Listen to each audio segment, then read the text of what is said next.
मार्च 2021 में NRI city में एक व्यक्ति की हत्या हुई थी, जिसमें कि तत्काल इसमें अभियोग पंजीकृत हुआ और विवेचना हुई। और विवेचना में जो शूटर थे उनको जेल भेजा गया और जो भी आरोपी थे उसमें उनका गुण दोष के आधार पर निस्तारण किया गया।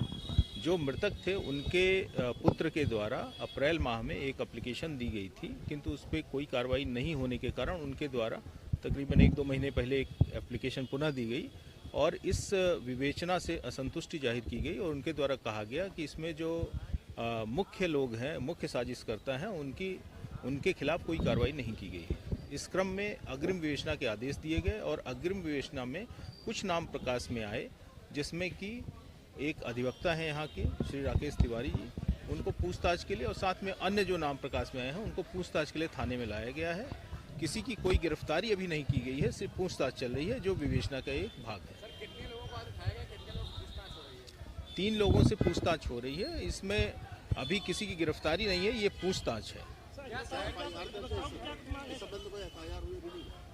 ये एफआईआर पहले ही पंजीकृत थी जिसमें चार्जशीट लगी थी। ये अग्रिम विवेचना के क्रम में। कौन है, क्या व्यापारी हैं या जो है?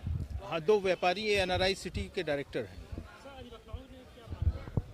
नहीं, इसमें ये बेसिकली विवेचना का भाग है। चूंकि वो अधिवक्ता है इसलिए उनके समर्थक में जो अधिवक्तागण है वो आ गए हैं, लेकिन चूंकि इसमें जो फर्दर इन्वेस्टिगेशन है उसमें जैसे तथ्य प्रकाश में आएंगे, अभी हमने उनको एक मौका दिया है कि जो हमारे पास जो साक्ष्य हैं वो उनको काउंटर करें। अगर वो काउंटर कर लेते हैं, वो अपने तथ्य रख देते हैं और उनके तथ्य प्रबल होते हैं तो उनको छोड़ दिया जाएगा।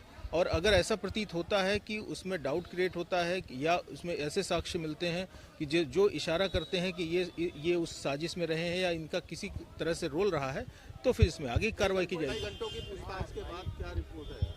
नहीं, अभी तो चल रही है, अभी पूछताछ चल रही है। अभी इतनी जल्दी हम उस निष्कर्ष पे नहीं निकलेंगे जब तक कि पूरी पूछताछ पूरी न हो जाए। सर, कोई शूटर पकड़े गए क्या? नहीं, कोई शूटर पहले पकड़े जा चुके थे।